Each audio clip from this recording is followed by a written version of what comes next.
Welcome back Hi our guys. YouTube channel analysis education. आज हम basic principle of charge के बारे में डिस्कस करेंगे। बेसिक प्रिंसिपल ऑफ चार्ज में कुछ हम देखेंगे चार्ज की नेचर, जो कि पहला होता है एडिटिविटी ऑफ चार्ज, दूसरा होता है कंजर्वेशन ऑफ चार्ज और तीसरा क्वांटाइजेशन ऑफ चार्ज। हम सबसे पहले एडिटिविटी ऑफ चार्ज के बारे में डिस्कस करेंगे। तो एडिटिविटी ऑफ चार्ज क्या होता है, चलिए इसके बारे में जानते हैं। चलिए मान लीजिए कि मेरे पास कोई ऑब्जेक्ट है जो कि न्यूट्रल है, तो इसका नेट चार्ज अभी 0 होगा, ठीक है।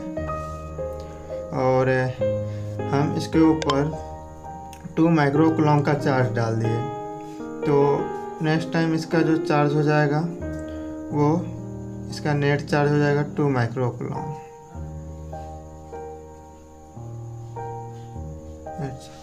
और फिर से इस पर मैंने 5 माइक्रोकूलम का चार्ज डाल दिया, तो फिर इस ऑब्जेक्ट पर जो चार्ज होंगे वो 5 और 2 माइक्रोकूलम 7 माइक्रोकूलम हो जाएंगे, तो इसका नेट चार्ज हो जाएंगे 7 माइक्रोकूलम। और इसके बाद मैंने इसके ऊपर -5 माइक्रोकूलम का चार्ज डाल दिया, -5 माइक्रोकूलम का चार्ज।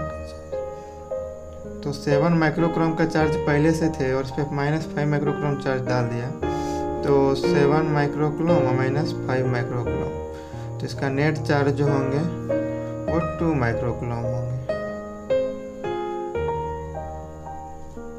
तो इसी चीज़ को हम समझते हैं कुछ इसके बेसिक प्रॉपर्टीज हैं, तो वो प्रॉपर्टीज चलिए हम समझते हैं।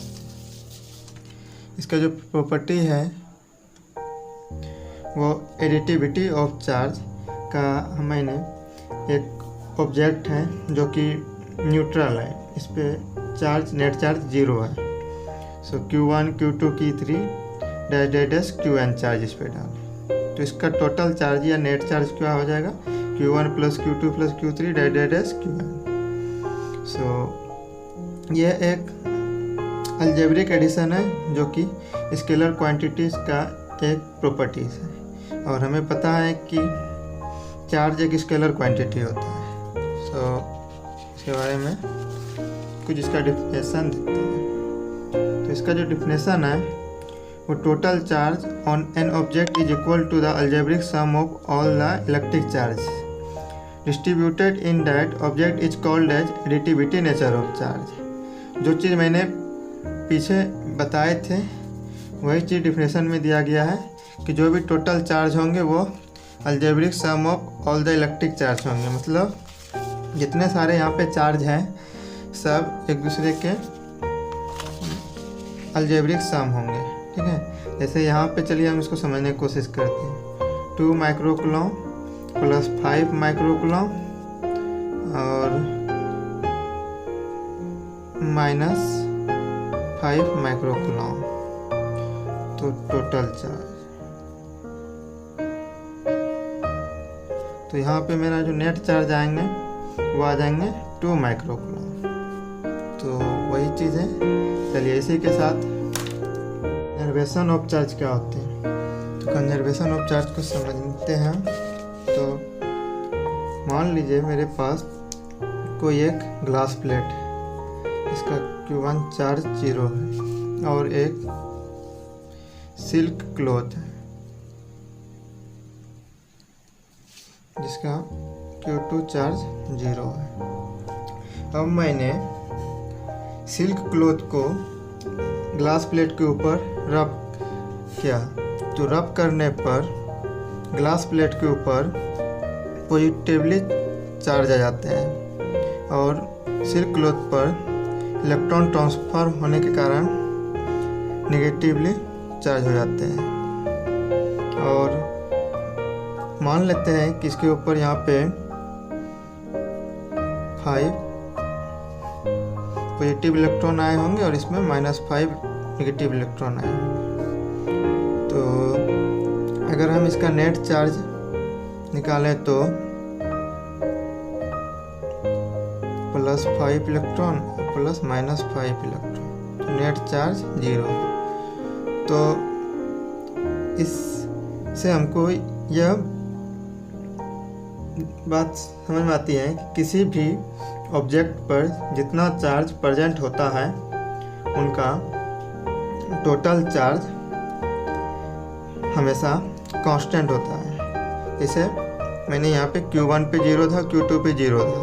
उसके बाद जब मैंने एक दूसरे ग्लास प्लेट के ऊपर सिल्क क्लॉथ को रब किया, उसके बाद इसके ऊपर कुछ चार्ज आए, इसके ऊपर भी कुछ चार्ज आए, और जब इस दोनों को मैंने जोड़ा तो फिर से हमें 0 चार्ज प्राप्त हुआ।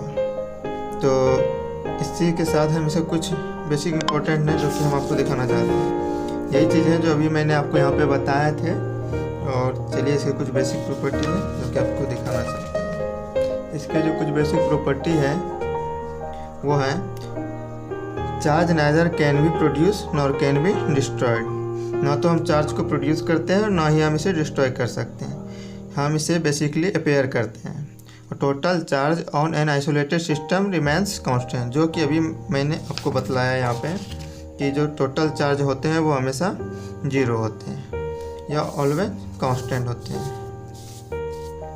सो हम अब क्वांटाइजेशन ऑफ चार्ज के बारे में बात करते हैं। तो क्वांटाइजेशन ऑफ चार्ज क्या होते हैं, चलिए इसके बारे में पहले कुछ हम देखते हैं। इस यूनिवर्स में जितने भी ऑब्जेक्ट हैं सारे मॉलिक्यूल से बने होते हैं, ये हमें पता है। और सारे मॉलिक्यूल्स आइटम्स से बने हुए होते हैं, और आइटम्स जो है वो प्रोटॉन, इलेक्ट्रॉन और न्यूट्रॉन से बने हुए होते हैं। हमको पता है कि प्रोटॉन जो होते हैं उसको प्लस पॉजिटिव ई होते हैं और उसका चार्ज होते हैं वो प्लस 1.6 × 10⁻⁻19 कूलम होते हैं। और इलेक्ट्रॉन जो होते हैं वो माइनस ही होते हैं और इसका जो चार्ज होते हैं वो -1.6 × 10⁻⁻19 होते हैं। और न्यूट्रॉन जो कि 0 होते हैं। आइटम्स में हमें पता है जितने इलेक्ट्रॉन होते हैं उतने प्रोटॉन होते हैं। तो चलिए हम डिस्कस करते हैं। मान लें कि ऑक्सीजन को कंसीडर कर रहे हैं, तो इसके न्यूक्लियर में 8 प्रोटॉन होते हैं प्लस 8 इलेक्ट्रॉन होते हैं, प्रोटॉन होते हैं। और इसके चारों तरफ उतने ही इलेक्ट्रॉन रिवॉल्व करते हैं जितने इसके प्रोटॉन है, तो 8 इलेक्ट्रॉन रिवॉल्व करते हैं। और अगर अभी यहाँ बात किया जाए तो इसका नेट चार्ज वो 0 है, क्योंकि 8 प्रोटॉन है तो 8 इलेक्ट्रॉन भी है। बट अगर हम यहाँ से एक इलेक्ट्रॉन को निकाल दें तो इसका नेट चार्ज जो होंगे वो +1 ही हो जाएंगे। और अगर हम इसको ऊपर 1 इलेक्ट्रॉन डाल दें तो इसका जो नेट चार्ज होगा वो -1 इलेक्ट्रॉन हो जाएंगे। तो मान लेते हैं कि कोई ऑब्जेक्ट है जिस पे मैंने अभी ये एक न्यूट्रल है, इस पर मैंने अभी 1 इलेक्ट्रॉन दिया तो ये 1 इलेक्ट्रॉन हो गया, 2 इलेक्ट्रॉन दिया तो 2 इलेक्ट्रॉन हो गया, अगर 3 इलेक्ट्रॉन दिया तो 3 इलेक्ट्रॉन हो गया। और अगर इससे हमने 1 इलेक्ट्रॉन निकाल लिया तो +1 ही हो गया, और अगर 2 इलेक्ट्रॉन निकाल लिया तो +2 ही हो गया, और अगर 3 इलेक्ट्रॉन निकाल लिया तो +3 ही हो गया। और एक टाइम ऐसा है जब ये न्यूट्रल हो तो उस टाइम 0 हो जाएंगे, ना पॉजिटिव चार्ज रहेंगे ना नेगेटिव चार्ज रहेंगे। तो इसको हम कुछ इस तरीक़ा से लिखते हैं, चलिए दिखाते हैं आपको।